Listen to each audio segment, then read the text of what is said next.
Let's face it, traveling anywhere in 2024 is expensive. Whether you are driving, taking the train, or flying, getting there is a big chunk of your cost. But then you have the other part, and that's where you're going to stay. No need to worry. I have some tips for you that'll help you make your trip to Walt Disney World a little cheaper.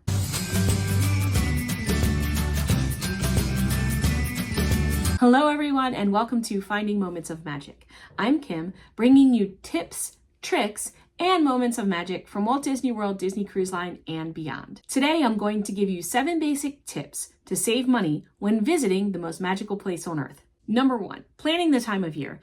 This is if you can. Some people can only travel during certain times of year, but if you can pick the time of year, pick the time of year when schools are in session. This will mean not only lower crowds, but usually lower cost of your hotel stay. If you plan for months like September, October, or February, chances are everything is going to be a little bit cheaper. Keep in mind some of the holidays that might be surrounding some of the months that you might be thinking about going. For example, October generally is cheaper at Walt Disney World with 2 exceptions. One, the Epcot Food and Wine Festival.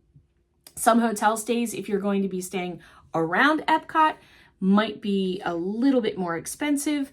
And then you also have the end of October, which is Halloween, and you have the Mickey's Not So Scary Halloween party. So that might also impact your stay. But generally, October is a great month to go. Number 2, the choice of your hotel really does come into play. I'm a big proponent of staying on property. I think the whole idea of having a completely immersive experience is really part of the entire trip to Walt Disney World. However, I know that you can find some alternate places to stay off property. And while you may be saving money on some of those places, there are a few things to keep in mind, like 1, additional costs. Some of the hotels that are off Walt Disney World property do charge for cars.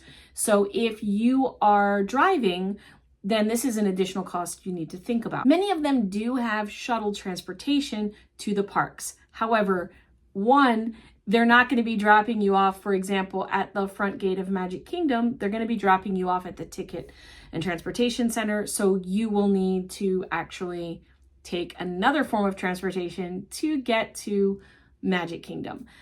The other thing is their buses don't necessarily run consistently. And we stayed off property before.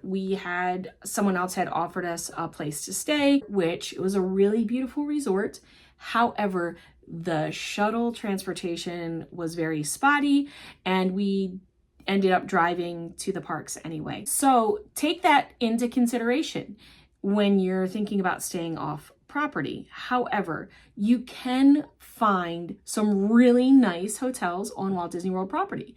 For example, Disney's All-Star Value Resorts, the All-Star Music, All-Star Movies, and All-Star Sports are great options for saving money and staying on Walt Disney World property. As a matter of fact, we stayed at All-Star Sports last summer and did a split stay between that and Disney's Grand Floridian. And I have to say, I enjoyed the bed more at Sports. So more money doesn't necessarily mean better, although it's a discussion for another day. There are definitely more things that I love about some of the deluxe resorts, but just to say that it's not bad staying at a value resort at Disney. Number 3, share quick service meals. Unless you're a really hearty eater and just really eat very large meals, you can save money by sharing meals. Their portion sizes at a lot of the places are huge.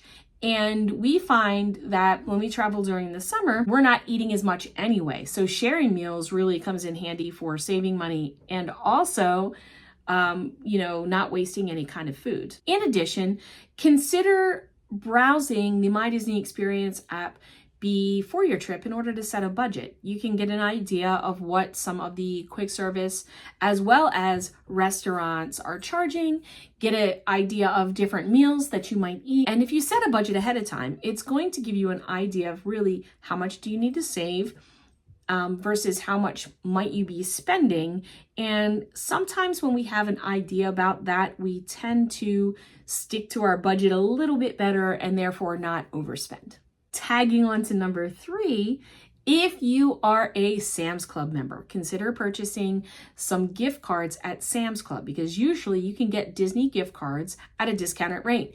Even if you're getting the lower cost gift cards and saving like $5 versus the higher like $500 gift cards where you might be saving $20, either way, you're saving. That $5 here or $20 there, that's another Mickey bar or another meal. So when you're buying that gift card, you're also presetting a budget for your food, as well as, giving yourself a little bit of extra money to spend.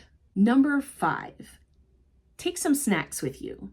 And this includes some bottled water, either taking your own container and filling it up. You can fill up at many of the quick service locations. We'll give you a free cup of water. You can fill up your bottle of water, or just take bottles of water. You can store them in the cooler in your room and then take bottle of water with you to the parks, because the bottles of water at the parks can add up.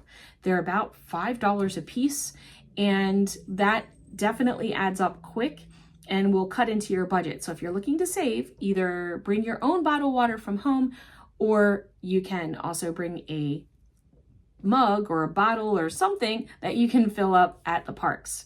In addition, take some snacks that will not melt. So don't take chocolatey things. Take some crackers or granola, things like that, that can kind of stretch you out in between meals at the parks. There are tons of great snacks to eat at the parks. So I'm not trying to tell you not to snack on some of the really amazing snacks like Dole Whips and Mickey bars.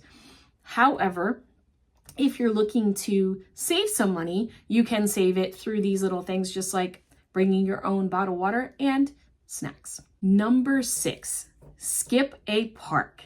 Now, I don't generally say skip parks. I like all the parks. I'm not saying skip going to them, but take 2 parks, start with 2 parks, and then have a pool day in the middle, followed by other 2 parks. So when you have this pool day, you're relaxing by the pool, you're not really out spending extra money. So it's kind of saving you money by giving yourself a relaxation day. There are plenty of activities that all of the Walt Disney World Resort hotels have by the pool. So you can play pool games, you can watch movies in the evening. There are plenty of things to do during the day right at your own resort hotel. So you don't even have to go into the parks. You can not only relax, but save money, because when you're out at the parks, you're going to be spending. So take a pool day, take a break from the parks to save some money. Also, in addition to skipping a park for the day, do not purchase the park hopper. This is going to save you money as well, because that's an additional expense. And if you're just planning on going 1 park per day and skipping a day in the middle, then you are saving a cost per person instead of paying that just to hop back and forth. Also, I will also say, do not purchase the lightning lane. Now that might be tempting, but if you're trying to save money, you can do so by following number 1 and going on a low time of year. Or you can go to the parks early in the morning, hit the rides before it gets too busy.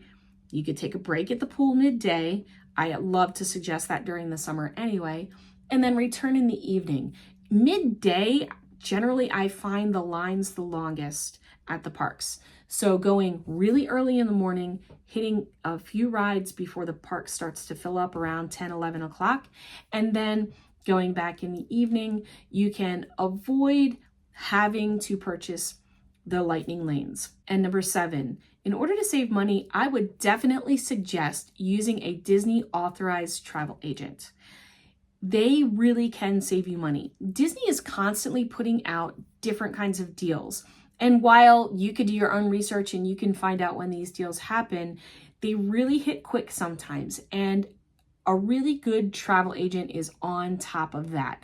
Not only will they find anytime there's a deal for you, but they are going to be on top of changing and fixing and adjusting your reservation so that A, you don't have to worry about doing that, and B, that you can get the best deal that's absolutely possible.